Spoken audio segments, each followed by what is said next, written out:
கர்த்தருடைய பரிசுத்த நாமத்துக்கு மகிமை உண்டாவதாக.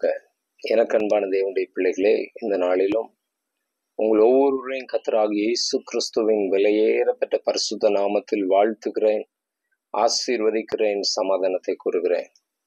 இந்த நாள் நாம் தியானத்துக்கென்று எடுத்துக்கொண்ட வேத வசனம் நீதிமொழிகளின் புஸ்தகம் 1 அதிகாரம் 33வது வசனம். நீதிமொழிகள் 1:33. வேதம் இவ்வாறு சொல்கிறது, எனக்கு செவி கொடுக்கிறவன் எவனோ அவன் விக்கினமின்றி வாசம் பண்ணி ஆபத்திற்கு பயப்படாமல் அமைதியாயிருப்பான். எனக்கு அன்பான தேவனுடைய பிள்ளைகளே, எனக்கு செவி கொடுக்கிறவன் எவனோ, இயேசு சொல்லுகிறார், எனக்கு செவி கொடுக்கிறவன் எவனோ அவன் விக்கினமின்றி வாசம் பண்ணி ஆபத்திற்கு பயப்படாமல் அமைதியாயிருப்பான்.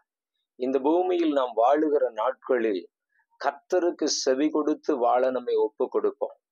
கர்த்தருடைய வார்த்தைக்கு செவி கொடுத்து வாழ நம்மை ஒப்பு கொடுப்போம். கர்த்தருடைய வார்த்தை இவ்வாறு சொல்கிறது, எனக்கு செவி கொடுக்கிறவன் எவனோ அவன் விக்கினமின்றி வாசம் பண்ணி. இந்த பூமியில் நாம் வாசம் பண்ணுகிற நாட்களில் நமக்கு வருகிற எல்லா பிரச்சனைகளில் இருந்து, போராட்டங்களில் இருந்து அவர் நம்மை விடுவிக்கிற தேவனாய் இருக்கிறார். எனக்கு அன்பான தேவனுடைய பிள்ளைகளை, ஆகவேதான் வேதம் சொல்கிறது, கர்த்தருக்கு செவி கொடுக்கிறவர்கள், கர்த்தருக்கு செவி கொடுக்கிறவர்கள் விக்கினமின்றி வாசம் பண்ண முடியும் என்று சொல்லி. கர்த்தருக்கு செவி கொடுக்கிறவன் எவனோ அவன் விக்கினமின்றி வாசம் பண்ணி ஆபத்திற்கு பயப்படாமல் அமைதியாயிருப்பான். ஆபத்துகள், விபத்துகள், பிரச்சனைகள் வரும்போது அவைகளை குறித்து பயப்படாதபடி, அவைகளை குறித்து கலங்காதபடி அமைதியாயிருப்பான் என்று வேதம் சொல்லுகிறது. எப்படி நாம் ஆபத்து வரும்போது, பிரச்சனைகள் வரும்போது பயப்படாமல் இருக்க முடியும்? கர்த்தருக்கு செவி கொடுக்கும் போது, கர்த்தருடைய சத்தத்துக்கு செவி கொடுக்கும் போது, கர்த்தருடைய வார்த்தைக்கு செவி கொடுக்கும் போது அந்த கிருபைகளை கர்த்தர் நமக்கு தந்து நம்மை நடத்துகிற தேவனாய் இருக்கிறார். எனக்கு அன்பான தேவனுடைய பிள்ளைகளை, ஆகவே நாம் கர்த்தருடைய சத்தத்துக்கு செவி கொடுக்க நம்மை ஒப்பு கொடுப்போம்.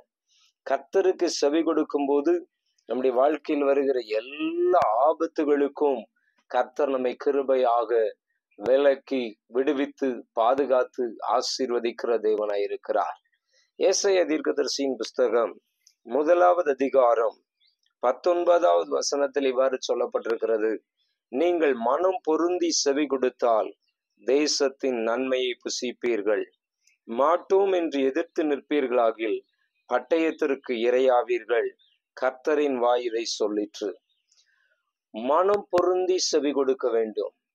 அங்கு நீதிமொழிகள் 1:33 பார்த்தோம், எனக்கு செவி கொடுக்கிறவன் எவனோ அவன் விக்கினமின்றி வாசம் பண்ணி ஆபத்திற்கு பயப்படாமல் அமைதியாயிருப்பான் என்று சொல்லுகிறது. இங்கு சொல்லப்பட்டிருக்கிறது, மனம் பொருந்தி செவி கொடுத்தால் தேசத்தின் நன்மையை புசிப்பீர்கள்.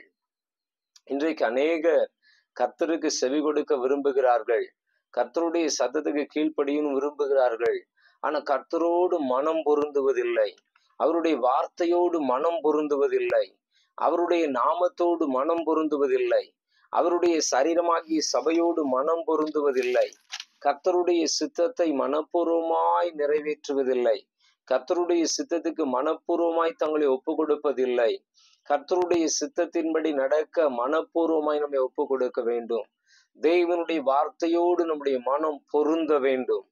தேவனுடைய வார்த்தைகளின் சத்தத்தை மனப்பூர்வமாய் நாம் கேட்டு கீழ்ப்படிந்து அவைகளின்படி நாம் நடக்கும் போது, அவைகளின்படி நாம் நடக்க நம்மை அர்ப்பணிக்கும் போது கர்த்தர் தேசத்தின் நன்மையினால் நம்மை நிரப்புகிற தேவனாய் இருக்கிறார். நீங்கள் மனம் பொருந்தி செவி கொடுத்தால் தேசத்தின் நன்மையை புசிப்பீர்கள் என்று வேதம் சொல்லுகிறது. ஆகவே எனக்கு அன்பான தேவனுடைய பிள்ளைகளை, நாம் மனம் பொருந்தி செவி கொடுப்போம், கர்த்தருடைய சத்தத்துக்கு செவி கொடுப்போம், அதை மனம் பொருந்தி செவி கொடுக்க நம்மை அர்ப்பணிப்போம். கர்த்தர் நம்முடைய வாழ்க்கையில் பெரிய வெற்றியை தருகிற தேவனாய் இருக்கிறார்.